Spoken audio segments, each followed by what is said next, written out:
الحمد لله رب العالمين اللهم صل وسلم على من أرسلته شاهدا ومبشرا ونذيرا وداعيا إلى الله بإذنه وسراجا منيرا وعلى آله وصحبه أجمعين. പ്രിയമുള്ള സഹോദരി സഹോദരന്മാരെ, അല്ലാഹുവിന്റെ രക്ഷയും കരുണയും എല്ലാവരിലും സദാ വർഷിക്കട്ടെ എന്ന് പ്രാർത്ഥിക്കുകയാണ്.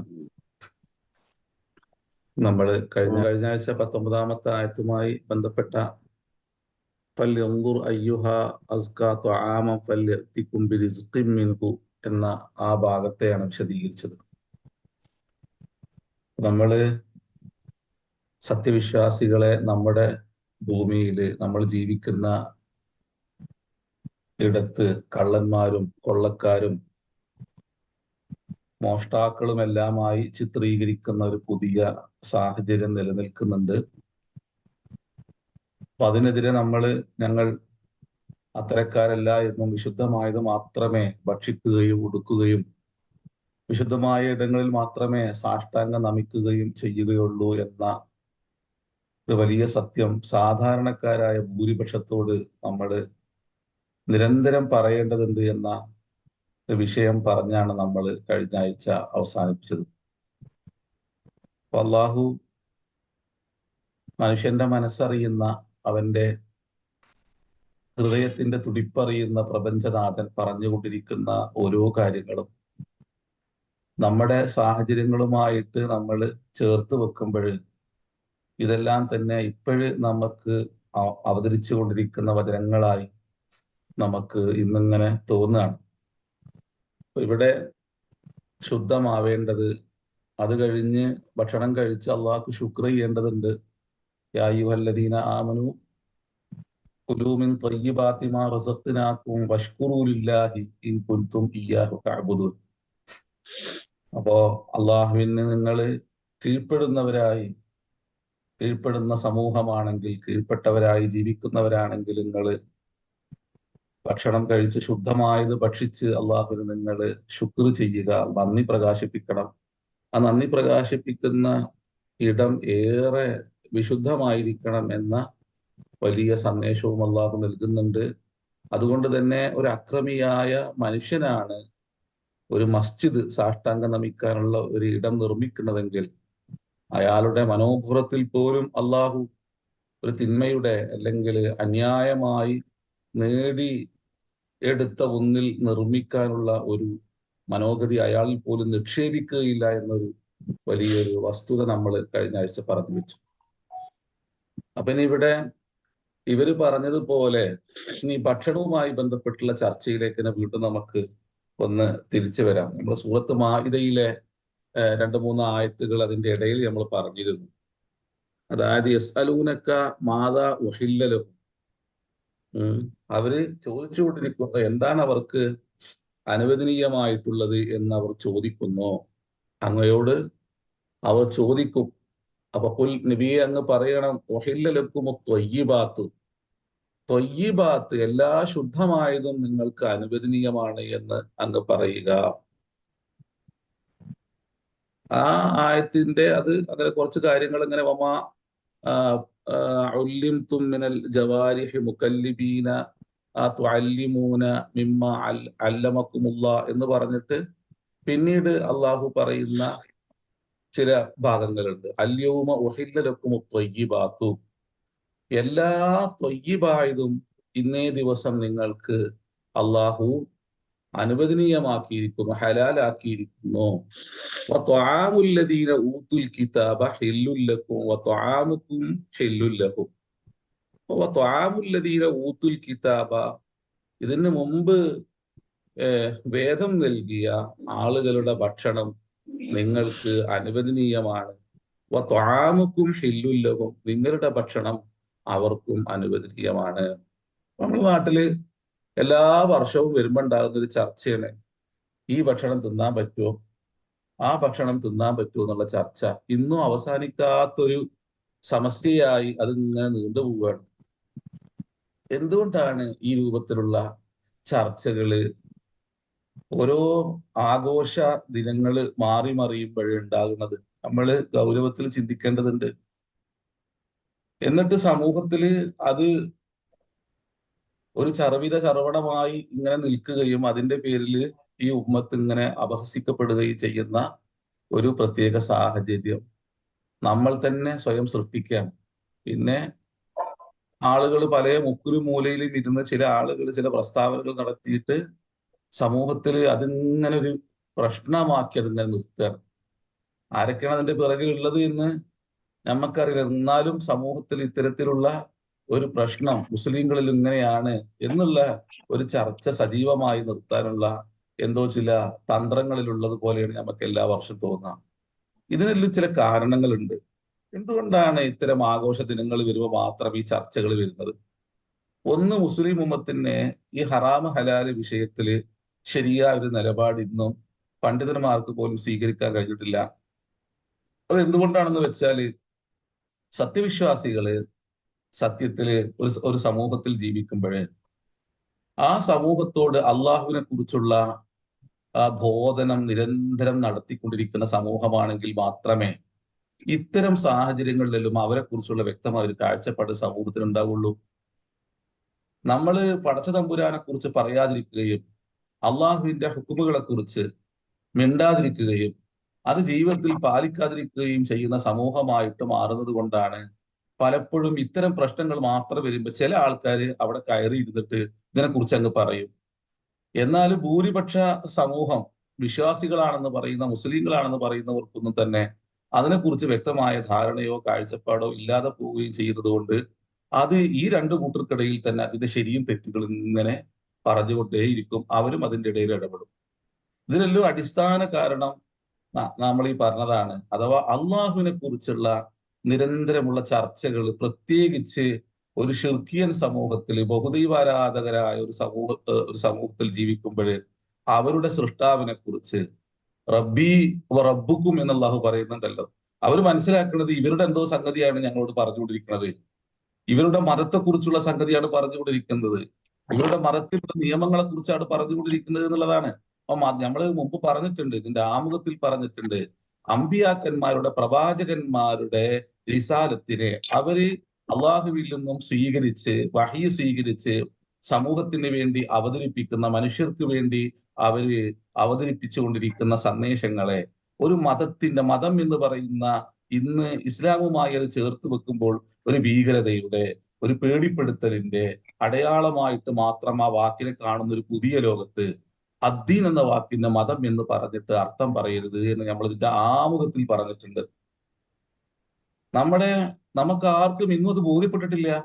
മതം എന്ന് പറയുമ്പോൾ ഇന്നത്തെ പുതിയ സമൂഹം മനസ്സിലാക്കുന്നത്, ഇസ്ലാമുമായിട്ട് ചേർത്ത് വെക്കുമ്പോൾ അവർ പ്രത്യേകിച്ച് മനസ്സിലാക്കുന്നത് ഇത് 6-ാം നൂറ്റാണ്ടിൽ നിർമ്മിക്കപ്പെട്ട മുഹമ്മദ് എന്ന് പറയുന്ന സല്ലല്ലാഹു അലൈഹി വസല്ലം ഒരു വ്യക്തി നിർമ്മിച്ച ഒരു ഗോത്ര മതത്തിലെ നിയമങ്ങളാണ് എന്നാണ്. അവിടെയാണ് ഈ ഹലാലും ഹറാമും നിഷിദ്ധവും അശുദ്ധവും എല്ലാം ചർച്ച ചെയ്യപ്പെടുന്നത്, അല്ലെങ്കിൽ ശുദ്ധവും അശുദ്ധവും എല്ലാം ചർച്ച ചെയ്യപ്പെടുന്നത്. നമ്മൾ എന്തിനത് സ്വീകരിക്കണം എന്നുള്ള ഒരു ധാരണയാണ്, തെറ്റായ ധാരണയാണ്. അതുകൊണ്ട് അമ്പിയാക്കന്മാർ അവതരിപ്പിക്കുന്ന നിയമത്തെ ഒരു മതം എന്ന വാക്കിന് ഇന്ന് സമൂഹം നൽകുന്ന ആ ഒരു തെറ്റായ ഒരു കാഴ്ചപ്പാടും ഒരു ധാരണയുണ്ട്.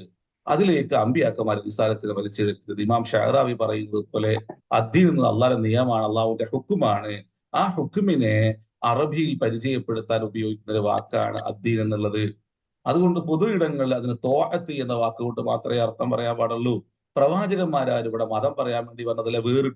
ഓരോ ജനപദങ്ങൾക്കും വേറിട്ട മതങ്ങൾ, വേറിട്ട ദൈവീക സങ്കല്പങ്ങള്, കാഴ്ചപ്പാടുകള്, ഇതൊന്നും അവതരിപ്പിച്ചതല്ല അമ്പിയാക്കന്മാർ.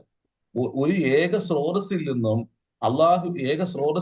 അള്ളാഹു എന്ന പ്രപഞ്ചനാഥൻ എന്ന ഒരു മഹാശക്തിയിൽ നിന്നും ബോധനം സ്വീകരിക്കുകയും വഹ്യ് സ്വീകരിക്കുകയും ആ വഹ്യിന്റെ വെളിച്ചത്തില് മനുഷ്യരെങ്ങനെ ഈ ഭൂമിയിൽ ജീവിക്കണമെന്ന് ഓരോ കാലഘട്ടങ്ങളിൽ വന്ന പ്രവാചകന്മാർ ഓരോ ജനപദങ്ങൾക്ക്, സമൂഹങ്ങൾക്ക് ആ നിയമങ്ങൾ പഠിപ്പിക്കുകയും ആ നിയമങ്ങളുടെ പൂർണ്ണതയെ അന്ത്യപ്രവാചകൻ മുഹമ്മദ് റസൂലുള്ള അവതരിപ്പിക്കുകയാണ് ചെയ്യുന്നത്.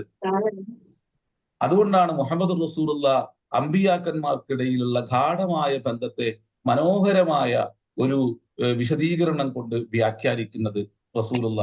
മനോഹരമായ ഒരു ഹദീസ് കൊണ്ട് റസൂലുള്ള വ്യാഖ്യാനിക്കുന്നത് അതാ. എന്താ പറഞ്ഞു?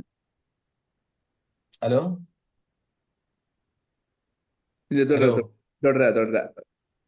ആ മനോഹരമായ ഒരു ഹദീസ് കൊണ്ട് നബി സല്ലല്ലാഹു അലൈഹി വസല്ലമ തങ്ങള് വ്യാഖ്യാനിക്കുന്നത് അതുകൊണ്ടാണ്. മസലി വ മസലുൽ അംബിയാ മിൻ ഖബലി, എന്റെയും എന്റെ മുൻകഴിഞ്ഞു പോയ പ്രവാചകന്മാരുടെയും ഉദാഹരണം, ഉപമ എന്ന് പറഞ്ഞിട്ട് റസൂലുള്ള പറയാണ്, കമസലി റജുലിൻ ബനാ ബൈതൻ ഫഅഹ്സനഹു വജമ്മലഹു ഇല്ലാ മൗളിഅ ലബിനത്തിൻ വാഹിദ എന്ന് നമുക്ക് എല്ലാവർക്കും അറിയുന്ന ഒരു ഹദീസാണ് അല്ലെ, മുസ്ലിം ഉദ്ധരിക്കുന്ന ഹദീസാണ്. എന്റെയും എന്റെ മുൻകഴിഞ്ഞു പോയ പ്രവാചകന്മാർക്കും ഇടയിലുള്ള ബന്ധം, അതൊരു മനുഷ്യൻ ഒരു ഭവനം നിർമ്മിച്ചു, മനോഹരമായ മനോഹരമായ ഒരു ഭവനം. ആളുകൾ അതിന്റെ മനോഹാരിതയിൽ ലയിച്ചിട്ട് ആ വീടിങ്ങനെ വന്ന് കാണുകയാണ്, അതിങ്ങനെ ചുറ്റിക്കാണാണ്. അപ്പോൾ ഇഷ്ടികയുടെ പഴുത് മാത്രം ഒഴിവാക്കി വിട്ടിട്ടുണ്ട്. ആളുകൾ ചോദിച്ചു, എന്തേ ഈ ഇഷ്ടികയുടെ പഴുത് മാത്രം ഒഴിവാക്കിയത്? ഇതുകൂടി അങ്ങ് അടച്ചിരുന്നെങ്കിൽ ഇതിന്റെ സൗന്ദര്യം, ഇതിന്റെ മനോഹാരിത പൂർണ്ണമാകുമായിരുന്നല്ലോ. അള്ളാഹുവിന്റെ റസൂൽ പറയാണ്, ഞാനാണ് അവസാന ഇഷ്ടിക, എന്നെ കൊണ്ട് ആ വീടിന്റെ പൂർണ്ണതയെ, സൗന്ദര്യത്തെ അള്ളാഹു പൂർത്തീകരിപ്പിച്ചിരിക്കുന്നു. അപ്പൊ എല്ലാ പ്രവാചകന്മാരും നിർമ്മിച്ച ഒരു നിയമ സംവിധാനത്തെയാണ് അറബി ഭാഷയിൽ ഇസ്ലാം എന്ന് പറയുന്നത്. അത് എല്ലാ കാലഘട്ടങ്ങളിലും ഓരോ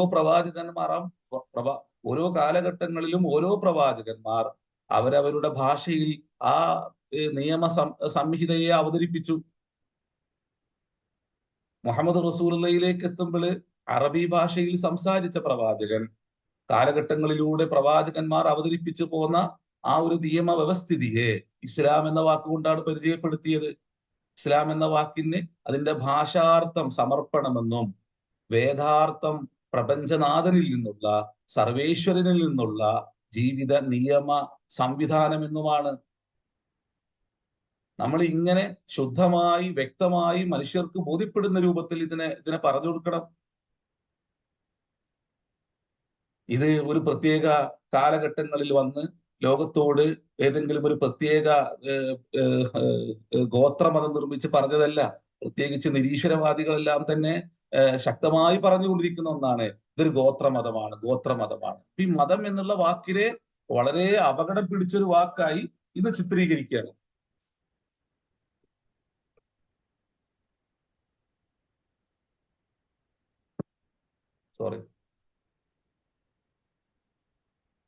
മതം എന്ന വാക്ക് ഇസ്ലാമുമായി ചേർത്ത് വെക്കുമ്പോഴുണ്ടാകുന്ന അപകടം നമ്മൾ തിരിച്ചറിയണം.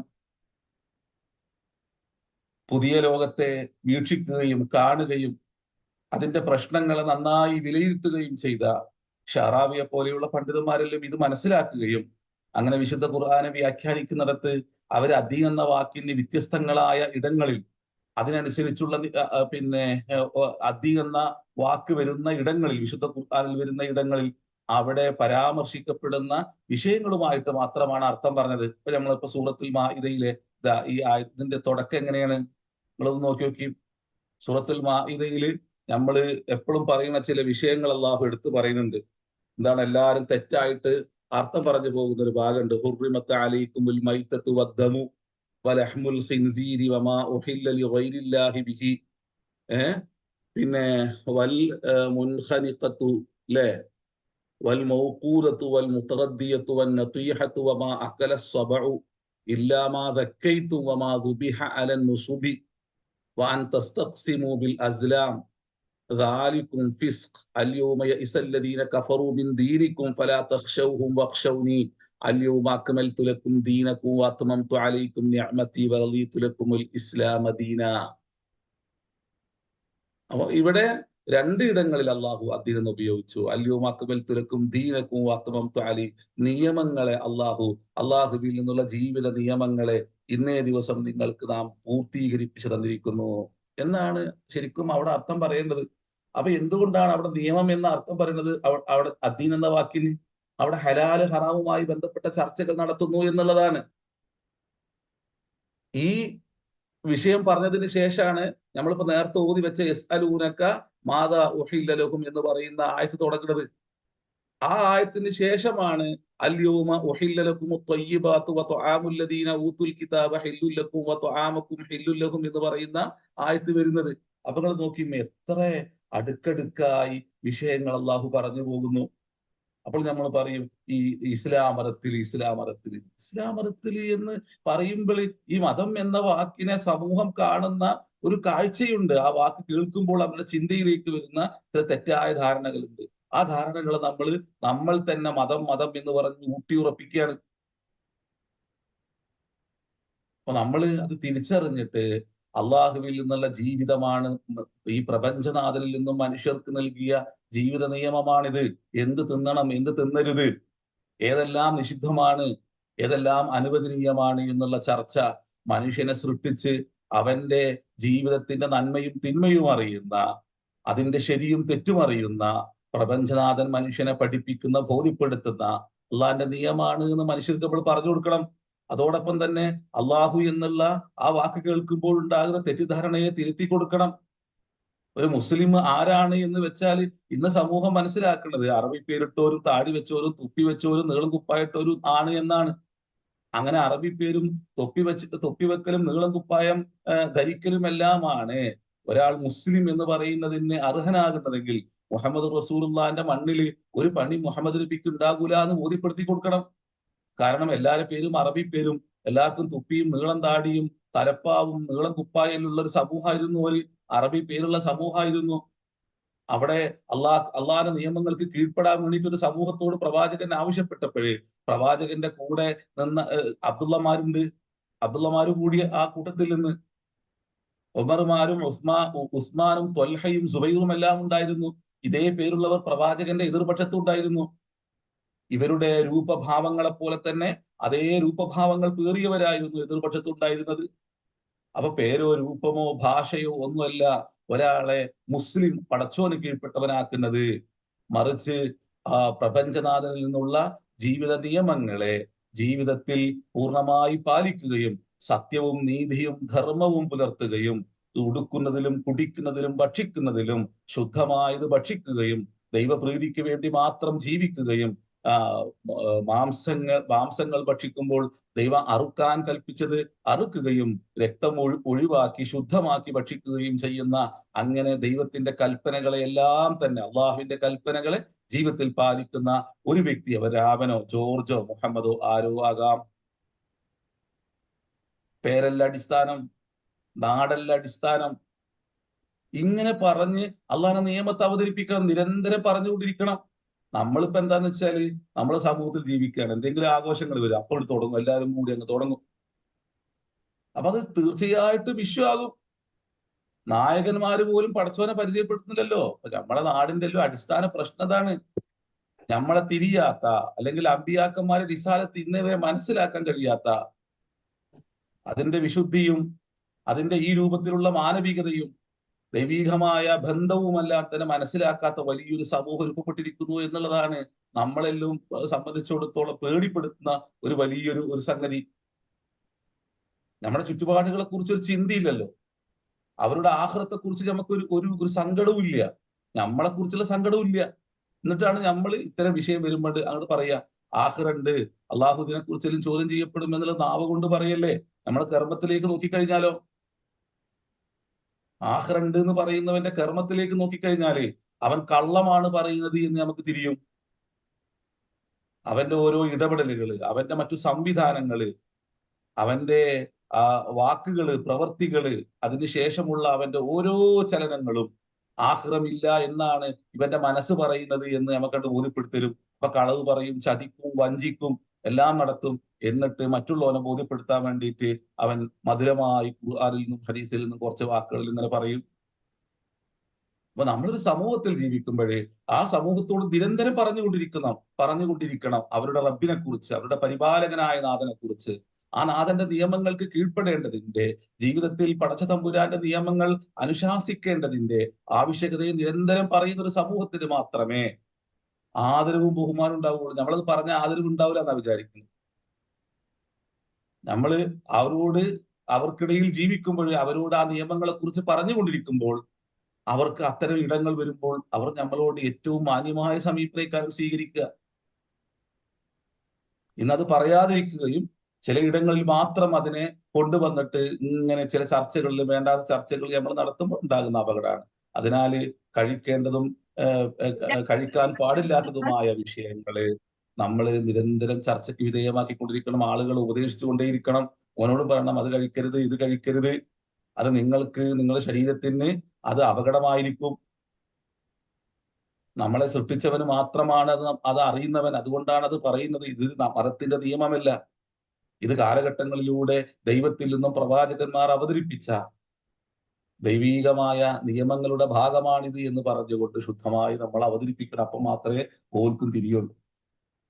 ഏതായാലും നമ്മൾ ഈ രൂപത്തിൽ കാര്യങ്ങളെ മനസ്സിലാക്കുക. കാരണം ഒരു സമൂഹത്തിൽ പടച്ചോനെ കുറിച്ച് പറയാതെ 40 ദിവസം ജീവിച്ചു കഴിഞ്ഞാല് അവർക്കിടയിൽ ആ തിന്മയുടെ സംസ്കാരം ആധിപത്യം ചെലുത്തുമെന്നാണ് പണ്ഡിതന്മാരുടെ വ്യാഖ്യാനം.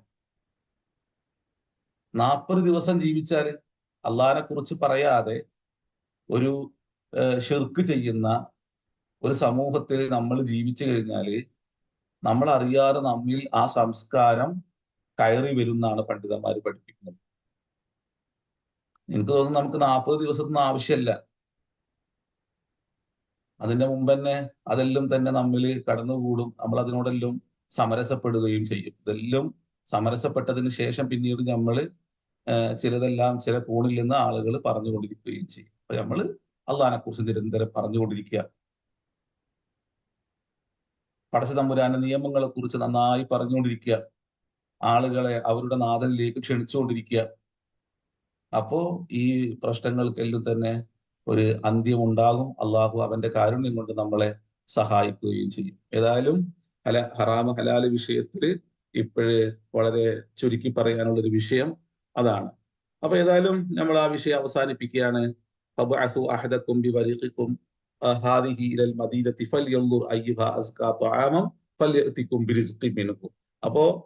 നമ്മുടെ ഭൂമികയിലും നമ്മൾ അസ്ഹാബുൽ കഹ്ഫിനെ നമ്മൾ പുനർജീവിപ്പിക്കേണ്ടതുണ്ട്.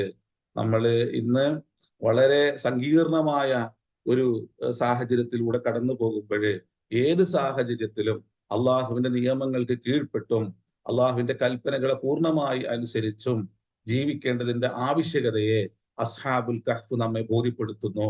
അവര് എഴുന്നേറ്റ് അവർക്ക് വിശപ്പനുഭവപ്പെട്ടപ്പോൾ ആ സമയത്ത് പോലും അള്ളാഹുവിന്റെ തൃപ്തിയും അള്ളാഹുവിന്റെ കൽപ്പനയെ ജീവിതത്തിൽ പാലിക്കേണ്ടതിന്റെ ആവശ്യകതയും അവരുടെ ജീവിതത്തെ സുന്ദരമാക്കുന്നു എന്നുള്ള, അല്ലെങ്കിൽ സമ്പൂർണമാക്കുന്നു എന്നുള്ള ഒരു ചിന്താ വിഷയം ഈ വാക്കിലൂടെ അള്ളാഹു നമുക്ക് മുമ്പിൽ അവതരിപ്പിക്കുകയാണ് ചെയ്യുന്നത് എന്ന് നമ്മൾ ഈ വചനത്തിലൂടെ തിരിച്ചറിയാം.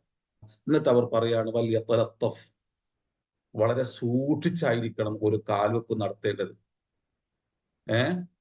വല യുഷ്ഇറന്ന ബിക്കും അഹദ, ഒരാൾ നിങ്ങളെ കുറിച്ച് അറിയാൻ പാടില്ല. അങ്ങനെ നിങ്ങൾ ഭക്ഷണം വാങ്ങാൻ വേണ്ടി പോകുമ്പോൾ, കാരണം അവര് മനസ്സിലാക്കിയത് നമ്മൾ ഒരു ചെറിയൊരു സമയം മാത്രമേ ഇവിടെ ഉറങ്ങിയിട്ടുള്ളൂ എന്നാ. അപ്പൊ നമ്മൾ പെട്ടെന്ന് കിടന്നു, പെട്ടെന്ന് എഴുന്നേറ്റു, പെട്ടെന്ന് അവർക്ക് പിന്നെ വിശപ്പ് അനുഭവപ്പെട്ടു. അപ്പൊ അള്ളാഹു പടച്ച തമ്പുരാന് അവന്റെ ആ മഹാ അളമത്തിന് അവർക്ക് ബോധ്യപ്പെടുത്തി കൊടുക്കുകയാണ്. ആ ബോധ്യപ്പെടുത്തി കൊടുക്കാനുള്ള ഒരു ഇടപെടൽ അതിന്റെ ഇടയിൽ അള്ളാഹു നടത്തുകയാണ്.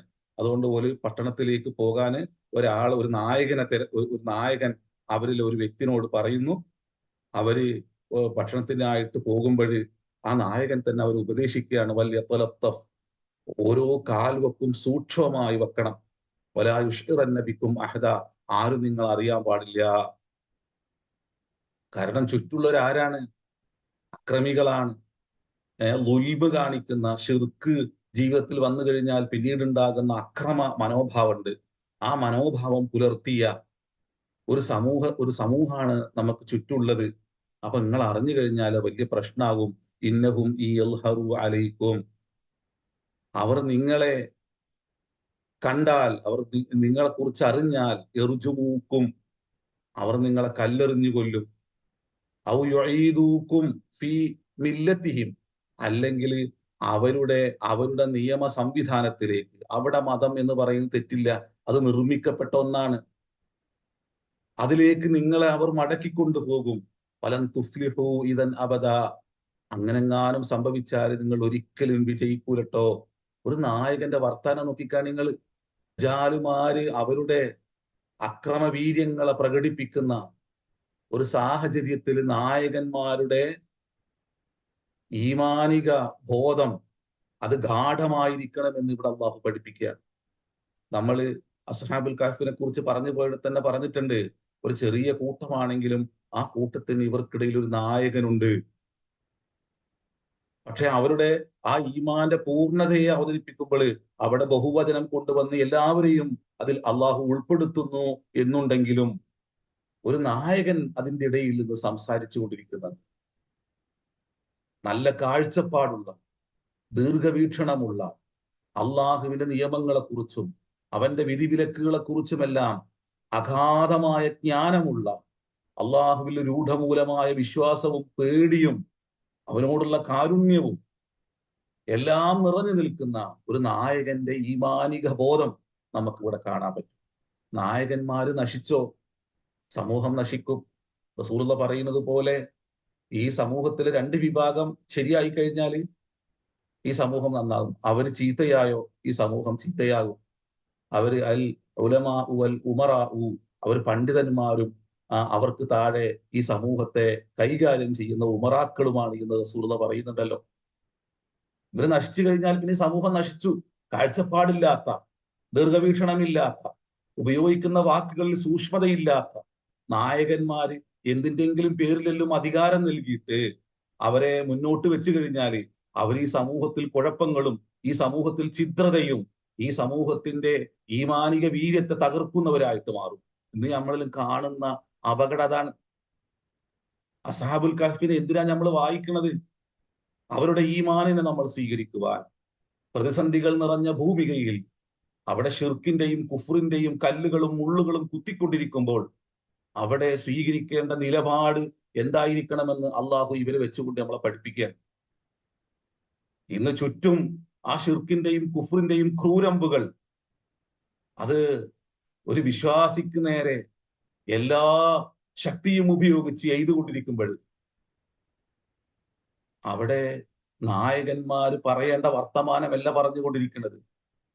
അവിടെയാണ് അസ്ഹാബുൽ കഹ്ഫ് ഇന്ന് നമുക്കിടയിൽ എല്ലാ അർത്ഥത്തിലും അവരുടെ ഈമാന്റെ ചർച്ചയെ നമ്മൾ തിരിച്ചു കൊണ്ടുവരേണ്ട അനിവാര്യത നമുക്ക് ബോധ്യപ്പെടുത്തി തരുന്നത്.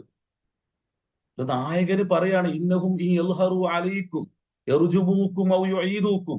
എന്തുകൊണ്ടാണ് അപ്പുറത്ത് പറഞ്ഞുകൊണ്ടിരിക്കുന്നുണ്ട്? നിങ്ങൾ ശുഐബ് നബിയെ കുറിച്ചൊന്ന് ചിന്തിച്ചു നോക്കൂ. വഖാലല്ലദീന ഇസ്തക്ബറൂ മിൻ ഖൗമിഹി, അദ്ദേഹത്തിന്റെ സമൂഹത്തിലെ ധിക്കാരികളായ അധികാരികൾ പറഞ്ഞു. എന്താണ് അവർ പറഞ്ഞത്? വഖാലല്ലദീന ഇസ്തക്ബറൂ മിൻ ഖൗമിഹി ലനുഖ്രിജന്നക യാ ശുഐബ്, ശുഐബേ നിന്നെ ഞങ്ങൾ പുറത്താക്കുക തന്നെ ചെയ്യും. വല്ലദീന ആമനൂ മഅക, നിന്നോടുകൂടെ ദൈവത്തിൽ വിശ്വസിച്ചവരെയും ഏകനായ തമ്പുരാന് കീഴ്പ്പെട്ടവരെയും ഞങ്ങൾ പുറത്താക്കും. മിൻ ഖറിയത്തിന, ഞങ്ങളുടെ നാട്ടിൽ നിന്ന്. ഔല തഊദുന്ന ഫീ മില്ലത്തിന, അല്ലെങ്കിൽ ഞങ്ങൾ പറയുന്നിടത്തേക്ക് നിങ്ങളെ ഞങ്ങൾ തിരിച്ചു കൊണ്ടുവരും. ഖാല അവലു കുന്നാ കാരിഹീൻ, ഞങ്ങൾക്ക് അതിനോട് വെറുപ്പാണെങ്കിലും നിങ്ങൾ അങ്ങനെ ചെയ്യോ? അവിടെ നായകന്റെ വർത്താനാണ്. പറയാണ്, അങ്ങനെങ്ങാനും ഞങ്ങൾ ചെയ്തു കഴിഞ്ഞാൽ ഞങ്ങൾ പരാജയപ്പെട്ടിരിക്കുന്നു, അതുകൊണ്ട് ഞങ്ങൾ അങ്ങനെ ചെയ്യൂല എന്നുള്ളത്. ഞങ്ങൾക്ക് എന്ത് സംഭവിച്ചാലും ഞങ്ങള് നീതിബോധം കൈവിട്ടുകൊണ്ടുള്ള ഒരു കളി ഞങ്ങൾ കളിക്കൂല എന്നാണ്. കാരണം അള്ളാഹു ഞങ്ങളെ എല്ലാ തിന്മയിൽ നിന്നും രക്ഷിച്ചിരിക്കുന്നു. ഇനി ആ തിന്മയിലേക്ക് ഞങ്ങൾ മടങ്ങിപ്പോകണം എന്നാണോ നിങ്ങൾ പറയുന്നത്? ഇന്ന് ശുഐബ് നബി സംസാരിച്ചുകൊണ്ടിരിക്കുകയാണ് നമുക്കിടയിൽ. റസൂലുള്ള സംസാരിക്കുകയാണ്. എന്താണ്? വൈദ്യം കുറുബിക്കല്ലദീന കഫറു, നിഷേധികൾ അവിടെ ചർച്ച നടത്തിക്കൊണ്ടിരിക്കുകയാണ്. അവർ നിങ്ങൾക്കെതിരെ ഗൂഢാലോചന മെനഞ്ഞുകൊണ്ടിരിക്കുകയാണ്.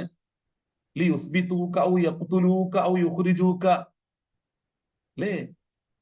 നിന്നെ കൊല്ലാൻ വേണ്ടിയിട്ട്, നിന്നെ ദുർബലപ്പെടുത്താൻ വേണ്ടിയിട്ട്, നിന്നെ ഇവിടെ തന്നെ പിടിച്ചു വെച്ച് നിങ്ങളെ ദുർബലപ്പെടുത്തുവാൻ, നിങ്ങളെ കൊല്ലുവാൻ, അല്ലെങ്കിൽ ഈ നാട്ടിൽ നിങ്ങളെ പുറത്താക്കുവാൻ ഇതാ കുഫറിന്റെ ശക്തികൾ അവര് എല്ലാ ഗൂഢാലോചനകളും നടത്തിക്കൊണ്ടിരിക്കുന്നു. വയം കുറൂന വയം കുറുള്ള, അവർ ചതി പ്രയോഗിച്ചുകൊണ്ടിരിക്കുകയാണ്. അള്ളാഹു അള്ളാന്റെ ചതി പ്രയോഗിക്കും. വല്ലാഹു ഖൈറുൽ മാക്കിരീൻ, ചതി പ്രയോഗിക്കുന്നവരിൽ ഏറ്റവും ഉത്തമൻ അള്ളാഹുവാണ്. കുറെ ആളുകൾ കൊല ചെയ്യപ്പെടും, നാട് കടത്തപ്പെടും. ഇതാ നമ്മുടെ മുമ്പിൽ ഈ ആയത്ത് ഇന്നിതാ അതിന്റെ എല്ലാ വ്യാഖ്യാനങ്ങളും അർത്ഥവും ഇതാ പൂർണ്ണമായി കൊണ്ടിരിക്കുകയാണ് നമ്മുടെ മുമ്പിൽ. അസ്ഹാബുൽ കഹ്ഫിനോട് കൂടെ ഇതെല്ലാം ചേർത്ത് വെച്ച് വായിക്കേണ്ട സമയം വന്നിരിക്കുന്നു. സുബ്ഹാനല്ലാഹ്, നായകന്മാര് ഉമ്മത്തിനെ കുറിച്ചുള്ള ബോധമുള്ള ഒരു സമൂഹത്തെ ഏറ്റവും ബലിഷ്ഠമായി നിർത്തി, ഐക്യബോധത്തോടുകൂടി നിർത്തി, ഇനി വരുന്ന തലമുറക്ക് അവരുടെ കാലടിപ്പാടിനെ മണ്ണിൽ ഉറപ്പിച്ചു നിർത്തുവാൻ, അവരുടെ അസ്തിത്വം വീണ്ടെടുക്കുവാൻ പറ്റിയ രൂപത്തിലുള്ള വിശ്വാസ ദൃഢത അവർക്ക് നൽകാൻ കൽപ്പുറ്റ പണ്ഡിതന്മാര് വരേണ്ടതിന്റെ ആവശ്യകത ലോകം ഇന്ന് നമ്മുടെ ചുറ്റുപാടുകൾ പറഞ്ഞുകൊണ്ടിരിക്കുന്നു. അതിനാൽ നല്ല നായകന്മാർ രൂപപ്പെടേണ്ടതുണ്ട്. ഈമാനുള്ള, ദൃഢബോധ്യമുള്ള,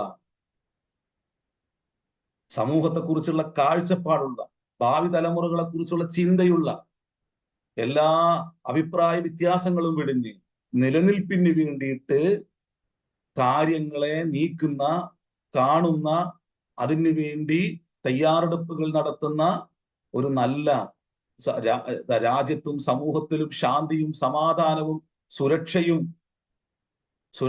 സുരക്ഷിത ബോധവുമെല്ലാം സൃഷ്ടിക്കാൻ പ്രാപ്തമായ ചിന്തയും കഴിവുമെല്ലാമുള്ള നല്ല പണ്ഡിതന്മാരെ അള്ളാഹു ഇതാ ക്ഷണിച്ചുകൊണ്ടിരിക്കുന്നു. അള്ളാഹു നമ്മളെല്ലാം കാത്തുരക്ഷിക്കട്ടെ. നല്ല നായകന്മാരെ അള്ളാഹു നമുക്ക് നൽകട്ടെ. ഈമാനുള്ള, ദൃഢബോധ്യമുള്ള, ചിന്തയുള്ള, ഉമ്മത്തിനെ കുറിച്ചുള്ള, ഈ സമൂഹത്തെ കുറിച്ചുള്ള, ഈ പാവപ്പെട്ട സമൂഹത്തെ കുറിച്ച് കാഴ്ചപ്പാടുള്ള, എല്ലാ രാഷ്ട്രീയ തന്ത്രങ്ങൾക്കും അവരിൽ നിന്ന് എന്തൊക്കെയോ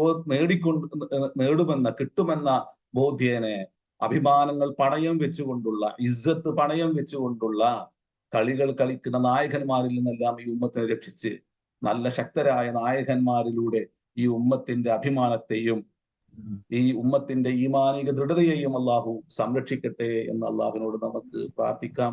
അള്ളാഹു നമ്മളെ അനുഗ്രഹിക്കട്ടെ. വാഖിറു ദഅ്വാന അനിൽ ഹംദുലില്ലാഹി റബ്ബിൽ ആലമീൻ. അസ്സലാമു അലൈക്കും. അല്ല, നേതൃത്വം പിന്നെ വഴിവിട്ട് സഞ്ചരിക്കുമ്പോ എത്ര ഒരു പരിധി വരെ നമ്മള് അവരെ പിന്തുടരണം എന്നുള്ളൊരു ഹദീസില്ലേ?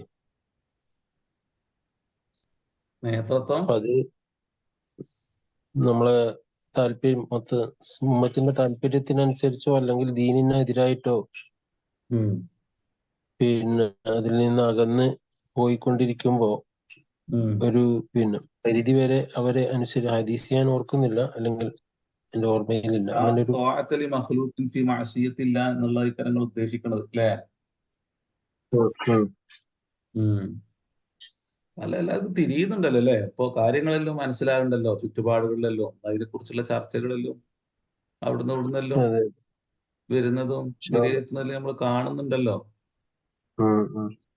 നമ്മള് ഈ ഇസ്സത്ത് എന്നുള്ളത് ഇപ്പൊ മദീനയിലേക്ക് ഉഹുദ് യുദ്ധം കഴിഞ്ഞ് തിരിച്ചു വരുമ്പോഴല്ലേ മുനാഫിക്കീങ്ങള് ഞങ്ങൾ മദീനയിൽ നിന്ന് ഇവരെ പുറത്താക്കും എന്ന് പറയുമ്പോഴേ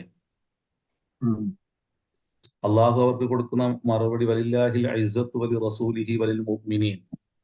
ഇസ്സത്ത് ആർക്കാണ്? അള്ളാഹുവിനും അവന്റെ റസൂലിനും പടച്ചോന് കീഴ്പ്പെട്ടവർക്കാണ്. അപ്പോ ഒരു ഭൂരിപക്ഷം അവര് ചില പ്രശ്നങ്ങൾ ഉയർത്തുമ്പോൾ അവർക്ക് തലവെച്ച് കൊടുക്കല്ല വേണ്ടത്. അതാണ് അള്ളാഹു അവിടെ എടുത്തു പറയുന്നത്. അവിടെ ധീരമായ നിലപാടുകൾ സ്വീകരിക്കാനാണ് പടച്ചോൻ ആവശ്യപ്പെടുന്നത്. അതുകൊണ്ടാണ് ആ ആയത്തില് അള്ളാന്റെ റസൂൽ ഉടനെ ആ ആയത്ത് ഊതി കൊടുത്തിട്ട് നിങ്ങൾക്കല്ല ഇസ്സത്തുള്ളത് എന്ന്, ആ ചെറിയ പറ്റമാണെങ്കിലും മുനാഫിക്കീങ്ങളും മറ്റു യഹൂദ ഗോത്രങ്ങളുമെല്ലാം കൂടി സത്യവിശ്വാസികൾക്കെതിരെ നിലപാട് സ്വീകരിക്കുമ്പോൾ അതിന്റെ മുമ്പിൽ ധീരമായ ഒരു നിലപാടാണ് അത്. വലില്ലാഹിൽ ഇസ്സത്തു വലി റസൂലിഹി വലിൽ മുഅ്മിനീൻ എന്ന് ഉറക്കെ പറഞ്ഞുകൊണ്ടുള്ള ഒരു നിലപാട്. അപ്പോ അത് റസൂലുള്ളാഹിനെ പഠിക്കണം. ഇതേപോലെ നമ്മളിതെല്ലാം ഓതിപ്പോകുന്നതിനപ്പുറം നമ്മുടെ സമകാലിക വിഷയങ്ങളുമായി നമ്മുടെ ഭൂമികയുമായിട്ടെല്ലാം ഇതിനെ ബന്ധിപ്പിച്ച് ചർച്ച ചെയ്യുമ്പോഴേ നമുക്ക് തിരിയുള്ളൂ. നമ്മളിതിപ്പോ 1400 വർഷം മുമ്പ് പറഞ്ഞെന്ന് പറഞ്ഞാലൊന്നും നമുക്കിതൊന്നും നമ്മളെ ജീവിതത്തിൽ അങ്ങനെ പിന്നെ ഏൽക്കൂല. അപ്പൊ ഒരു ഉസൂല് തെറ്റിച്ചിട്ടുള്ള ചർച്ചകളാണ് ഇന്ന് നടക്കുന്നത്. അപ്പൊ ആ ഉസൂല് തെറ്റിച്ചുകൊണ്ടാണ് ഇതൊന്നും നമുക്ക് ബോധ്യപ്പെടാതെ പോണത്. അപ്പൊ അത് അങ്ങനെ അറിവുള്ള പണ്ഡിതന്മാരായിരിക്കണം. നമ്മളെ മുൻഗാമികളിലും അങ്ങനെ ആയിരുന്നല്ലോ. ആരാണ് അവരിലും ഇപ്പൊ നമ്മളെ സ്വാതന്ത്ര്യ സമര പിന്നെ ഭൂമികയിലെല്ലാം തന്നെ നേതൃത്വം കൊടുത്തിരുന്നത് ആരാണ്? നല്ല ധീരരും അഗാധമായ ഈമാനിലുള്ള പണ്ഡിതന്മാരായിരുന്നു ഈ ഉമ്മത്തിന് നേതൃത്വം കൊടുത്തിരുന്നത്. ഉമ്മത്ത് എന്ന് പറയുമ്പോൾ അവിടെ ഹിന്ദുക്കളും മുസ്ലിങ്ങളും മറ്റുള്ളവരിലും എല്ലാം തന്നെ നേതൃപാടവം മുസ്ലിം ഉമ്മത്തിന്റെ കയ്യിലായിരുന്നു. അവർ ധീരരായിരുന്നു എന്നുള്ളത് കൊണ്ടാണ്. അവർക്ക് മരിക്കാൻ പേടില്ല. കാരണം രാജ്യത്തോടുള്ള കൂറ് അവര് കാണിച്ചിട്ടുണ്ട്. ആ ഒരു സമൂഹത്തോട് നന്ദി പോലും ഇല്ലല്ലോ.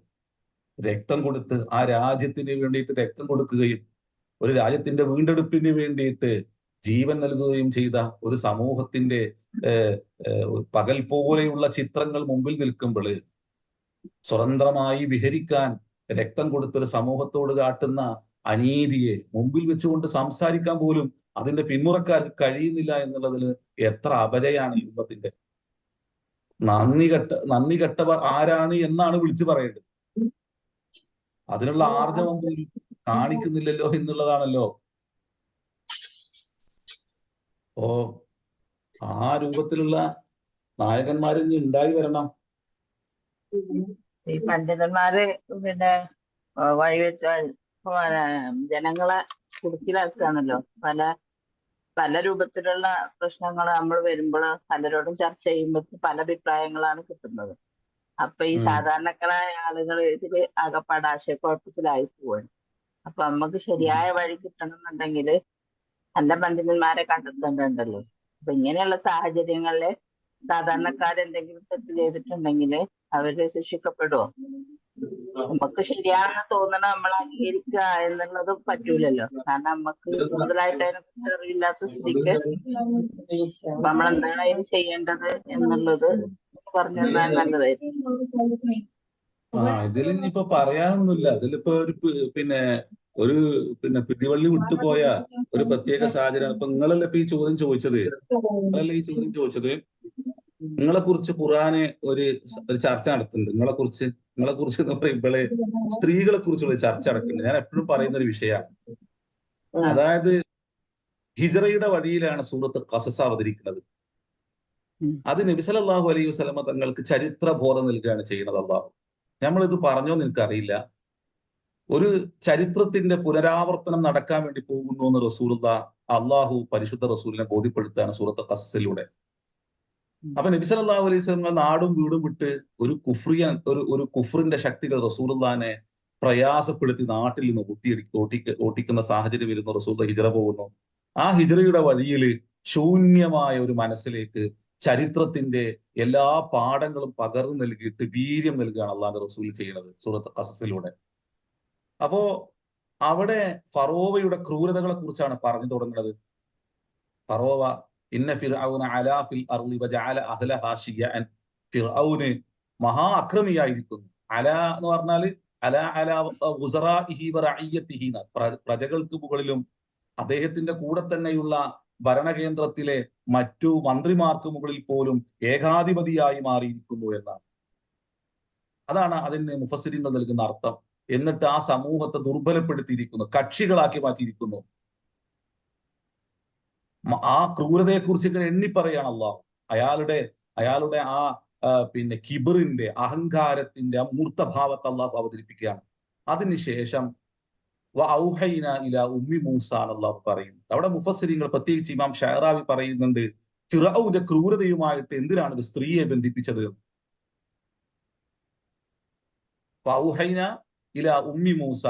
നമ്മള് ഇതിന്റെ മുമ്പ് ഈ അസ്ഹാബുൽ കഹ്ഫിന്റെ ഹൃദയത്തെ തന്നെ അള്ളാഹു എങ്ങനെയാണ് ശക്തിപ്പെടുത്തിയത് എന്ന് പറഞ്ഞെടുത്ത് നമ്മൾ ഈ വിഷയം നമ്മൾ പറഞ്ഞിട്ടുണ്ട്, ഞാൻ ഓർക്കുന്നുണ്ട്. അപ്പൊ എന്തിനാ ഒരു സ്ത്രീയെ പറഞ്ഞത്? അപ്പോ ഫറോവമാര് ചില അവരുടെ അക്രമ വീര്യം പ്രകടിപ്പിക്കുമ്പോൾ അവിടെ അതിനെ ചെറുക്കുന്നവര് സ്ത്രീകളായിരിക്കും എന്ന് അള്ളാഹു പറയുകയാണ്. അതുകൊണ്ടാണ് ഈ അടുത്ത കാലത്തെല്ലാം പ്രക്ഷോഭങ്ങൾക്ക് മുമ്പിൽ സ്ത്രീകളെ നമ്മൾ കൂടുതൽ കാണുന്നത്. അള്ളാന്റെ സംവിധാനങ്ങൾ അങ്ങനെയാണെന്നാണ് ഇമാം ഷാറാവി പറഞ്ഞു വെക്കുന്നത്. അതുകൊണ്ട് മൂസമാരെ സൃഷ്ടിക്കുന്ന സ്ത്രീകൾ രൂപപ്പെടും ഇനി. അങ്ങനെ ഉണ്ടാകുക. 4 സ്ത്രീകളാണ് മൂസാ നബിക്ക് ചുറ്റും നിൽക്കുന്നത്. മുഹമ്മദ് റസൂലുള്ളാഹിക്ക് ചുറ്റും അതുപോലെ ആ സ്ത്രീകളാണ് ആ റസൂലുള്ളാഹിനെ സംരക്ഷിക്കുന്നത്. ഓരോ കാലടിപ്പാടും മായ്ച്ചു കളഞ്ഞ് റസൂലുള്ളാഹിനെ ഗുഹാമുഖത്ത് സംരക്ഷിക്കുന്ന, വഴിയൊരുക്കുന്ന ഒരു സ്ത്രീ ഉണ്ടല്ലോ, എന്നൊക്കെ അറിയില്ലേ, അസ്മാ റളിയല്ലാഹു അൻഹ. ഇതേപോലെ റസൂലുള്ളാഹിന്റെ മകള് ഓരോ പ്രതിസന്ധികളും റസൂലുള്ളാഹിന്റെ കൂടെ നിൽക്കുന്ന, എല്ലാം ഒരു പ്രവാചകന് വേണ്ടി ത്യജിച്ച ഒരു സ്ത്രീ, സ്വന്തം പ്രിയ പത്നി ഖദീജ. അതിൽ നമ്മൾ ആ പ്രവാചകനെ ഉയർത്തിക്കൊണ്ടുവരുന്നതിൽ, ശക്തിപ്പെടുത്തുന്നതിൽ, ലോകത്ത് വിപ്ലവം സൃഷ്ടിക്കാൻ, അധർമ്മത്തിനെതിരെ, അനീതിക്കെതിരെ, അന്യായത്തിനെതിരെ നിലപാടുകൾ സ്വീകരിക്കുന്ന ഒരു വ്യക്തിക്ക് ചുറ്റും നിൽക്കുന്ന ഇത്തരത്തിലുള്ള സ്ത്രീകളെ നമ്മൾ ചരിത്രത്തിൽ കാണുന്നത്. അത് ആവർത്തിക്കപ്പെടും. അതുകൊണ്ടാണ് ധിക്കാരിയായ ആളുകളെ പറയുന്നിടത്ത് സ്ത്രീകളെ ചേർത്ത് വെക്കുന്നത്. മൂസാ നബിക്ക് മുമ്പിൽ ആസിയാ ബീവിയെ അവരുടെ മഹാമണിസ്വരത്തിന്റെ മുമ്പിൽ ക്രൂശിക്കുമ്പോഴും പടച്ചവനോട് ചോദിക്കുന്ന ആ ഒരു ധീരത ഉണ്ടല്ലോ, പടച്ചവനെ എനിക്കിതൊന്നും വേണ്ട, പടച്ചവനെ സ്വർഗത്തിൽ ഒരു വീട് മതി എന്ന് പറയുന്ന ആ ഒരു മഹാസ്ത്രീ അള്ളാഹു ഇപ്പോഴും എടുത്തു കാട്ടുകയാണല്ലോ. അത് താൻ എല്ലാ സുഖ സൗകര്യങ്ങളും ആസ്വദിച്ച് ജീവിക്കുന്ന കൊട്ടാരത്തിന്റെ മുമ്പിൽ വെച്ച് ക്രൂശിക്കുമ്പോൾ ആ കൊട്ടാരത്തെ കാണിച്ചു കൊടുത്തിട്ടാണ് പീഡിപ്പിക്കുന്നത്. അപ്പൊ അതൊന്നുമല്ല എന്ന് പറയുന്ന സ്ത്രീയാണ് മാനവ സമൂഹത്തിന് പാഠം എന്ന് അള്ളാഹു പഠിപ്പിക്കുക. അപ്പൊ നിങ്ങൾ ഈ ചോദ്യം പോലും അസ്ഥാനത്തല്ല എന്ന് ഞാൻ മനസ്സിലാക്കി.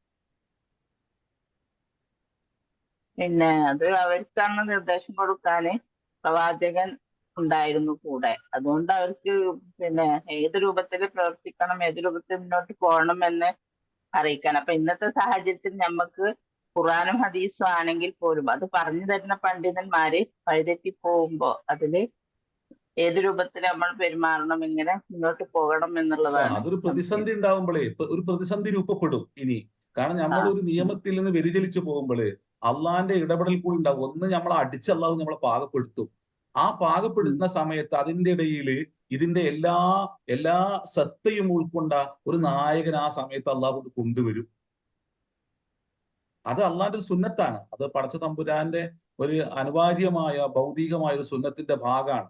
അതുകൊണ്ടാണല്ലോ നമ്മള് ഓരോ പ്രശ്നങ്ങൾ ഉടലെടുക്കുമ്പോൾ അവിടെ വരുന്ന ആളുകളെ കുറിച്ച് നമ്മൾ ചർച്ച ചെയ്യുന്നത്. ദജ്ജാലിന്റെ ആഗമനം സംഭവിച്ചു കഴിഞ്ഞാൽ പിന്നെ ആരാണ് വരിക എന്നോ എന്താണ് പിന്നീട് സംഭവിക്കുക എന്നുള്ളതിൽ നമ്മൾ പഠിക്കുന്നുണ്ടല്ലോ. അപ്പൊ അത് അള്ളാന്റെ ഇടപെടൽ ആ സമയത്ത് നടക്കും ഇൻഷാ അല്ലാഹ്. എന്നാലും നമ്മളുടെ തെറ്റായ സമീപനത്തിന്റെ പേരിൽ അള്ളാഹു നമ്മളെ ശിക്ഷിക്കും. അള്ളാഹു നമ്മളെ കാത്തുരക്ഷിക്കട്ടെ. വഹുവൽ ഖാദിറു അലാ അൻ യബ്അസ അലൈക്കും അദാബൻ മിൻ ഫൗഖിക്കും ഔ മിൻ തഹ്തി അർജുലിക്കും ഔ യൽബിസക്കും ശിയഅൻ വയുദീഖ ബഅ്ദുക്കും ബഅസ ബഅ്ദിൻ ഉൻദുർ കൈഫ നുസർറിഫുൽ ആയാതി ലഅല്ലഹും യഫ്ഖഹൂൻ. നിങ്ങൾക്ക് തലയുടെ മുകളിൽ നിന്ന്, നിങ്ങളെ കാലിന് ചുവട്ടിൽ നിന്ന് അള്ളാഹു ശിക്ഷ കൊണ്ടുവരാൻ കഴിവുള്ളവരാണ്. നിങ്ങളെ ഭിന്നിപ്പിച്ച് തമ്മിലടിപ്പിക്കുന്ന എന്നിട്ട് അതിന്റെ ആ രുചി നിങ്ങളെ അനുഭവിക്കുന്ന ഒരു സാഹചര്യത്തിലേക്കും എത്തിക്കാൻ കഴിവുള്ളവരാണ് അള്ളാഹു എന്ന് പറയുന്ന ആയത്ത് ഇറങ്ങുന്ന സമയത്ത് റസൂലുള്ളാഹ് അപ്പൊ തന്നെ പ്രാർത്ഥിക്കുന്നുണ്ട് അള്ളാഹു. മുസ്ലിം ഉദ്ധരിക്കുന്ന ഹദീസിൽ കാണാൻ പറ്റും. കിതാബുൽ ഫിത്തനില് റസൂലുള്ളാഹിന്റെ ഹദീസ് ഇതിനെ വിശദീകരിക്കുന്ന ഒരു ഹദീസ് കാണാൻ പറ്റും. സഅൽതു റബ്ബി സലാസൻ ഫഅതാനി സിൻതൈൻ ഫമനഅനി വാഹിദ സഅൽതു റബ്ബി അല്ലാ യജ്അല ബഅസഹും ബൈനഹും ഫമനഅനിഹാ സഅൽതു റബ്ബി അല്ലാ യുഹ്ലിക ഉമ്മത്തി ബിൽ ഗറഖി ഫഅതാനിഹാ സഅൽതു റബ്ബി അല്ലാ യുഹ്ലിക ഉമ്മത്തി ബിസ്സനതി ഫഅതാനിഹാ സഅൽതു റബ്ബി അല്ലാ യജ്അല ബഅസഹും ബൈനഹും ഫമനഅനിഹാ എന്ന് തുടങ്ങുന്ന ഒരു ഹദീസ് കാണാൻ പറ്റും. ഈ വിഷയത്തെ വ്യാഖ്യാനിച്ചുകൊണ്ട് ഇമാം മുസ്ലിം കൊടുക്കുന്നുണ്ട് കിതാബുൽ ഫിത്തനിൽ. അപ്പോ 2 പ്രാർത്ഥനയെ അള്ളാഹു സ്വീകരിക്കുകയും 2 ചോദ്യങ്ങളെ സ്വീകരിക്കുകയും ഒന്ന് നിരാകരിക്കുകയും ചെയ്തു. അപ്പൊ ആ സമയത്ത് അള്ളാഹു റസൂൽ പിന്നെ പറയുന്നത് വല്ലദീ നഫ്സി ബിയദി, എന്റെ ആത്മാവ് ആരുടെ കയ്യിലാണോ അവനെ കൊണ്ട് സത്യം ചെയ്ത് നിങ്ങളോട് ഞാൻ പറയുന്നു, ലതഅ്മുറുന്ന ബിൽ മഅറൂഫി വലതൻഹവുന്ന അനിൽ മുൻകരി. നിങ്ങൾ മനുഷ്യരോട്, നമ്മൾ നേരത്തെ പറഞ്ഞ വിഷയമാണ്, അള്ളാഹിനെ കുറിച്ച് നിരന്തരം നിങ്ങൾ ശക്തമായ ബോധനം നൽകിക്കൊണ്ടിരിക്കണം. അവരുടെ തിന്മയെക്കുറിച്ച് അവരുടെ തിന്മയിൽ നിന്ന് അവരെ തടയുന്ന പ്രവൃത്തികളും നിങ്ങളിൽ നിന്നുണ്ടാവണം. അല്ലാത്ത പക്ഷം ഔലയുസല്ലിത്തന്നല്ലാഹു അലൈക്കും ശിറാറക്കും, അക്രമികളായ ഭരണകൂടങ്ങൾ അള്ളാഹു നിങ്ങൾക്ക് മുകളിൽ കൊണ്ടുവരും. അവർ നിങ്ങളെ ഉന്മൂലനം ചെയ്യാനുള്ള ശ്രമം നടത്തും. ഖിയാറുക്കും, ആ സമയം നിങ്ങൾ ഉത്തമരായവർ അള്ളാഹിനോട് പ്രാർത്ഥിക്കും. പല യുസ്തജാബുലക്കും, നിങ്ങളെ പ്രാർത്ഥന അള്ളാഹു സ്വീകരിക്കൂലട്ടോ. അപ്പൊ പ്രാർത്ഥന സ്വീകരിക്കാത്ത സാഹചര്യത്തിലേക്ക് നമ്മളെ സമൂഹത്തിന്റെ അവസ്ഥ പോയിക്കൊണ്ടിരിക്കുകയാണ്. ഇന്നലെ ഞാനൊരു സ്ത്രീയുടെ ഒരു കുറിപ്പ് കണ്ടു, എന്തൊരു ദേവികെ, അവരുടെ ഒരു കുറിപ്പ് ഇന്നലെ ഞാൻ വായിച്ചു. അവർ പറയുന്നുണ്ട് മുസ്ലിം സമൂഹത്തോട് ഒരുമിച്ച് നിൽക്കാൻ വേണ്ടി പറഞ്ഞിട്ട്, ഇതാ അവരുടെ അസ്ത്രം ഇതാ പിറകോട്ട് വലിച്ചിരിക്കുകയാണ്. എന്താണ്, കവണയില് കല്ലിങ്ങനെ പിറകോട്ട് ഇങ്ങനെ വലിച്ചു വെച്ചതുപോലെ വെച്ചിരിക്കുകയാണ്. അത് നിങ്ങളെ നെഞ്ചിലേക്കാണ് കേട്ടോ. ഒരു സ്ത്രീ പറയാണ്. നോക്കിക്കാണെ ആരെയാണ് ഉപദേശിക്കുന്നത്? അതാണ് അതിന്റെ ഏറ്റവും വലിയ രസം. ആരാണ് നിങ്ങൾ ഒരുമിക്കണമെന്ന് പറഞ്ഞുകൊണ്ടിരിക്കുന്നത്? ഒന്നും ചെയ്യാനില്ലട്ടോ, നമ്മൾ നിങ്ങളോട് മാപ്പ് ചോദിക്കാന്നാ പറഞ്ഞത്, നമുക്കൊന്നും ചെയ്യാനില്ലട്ടോ.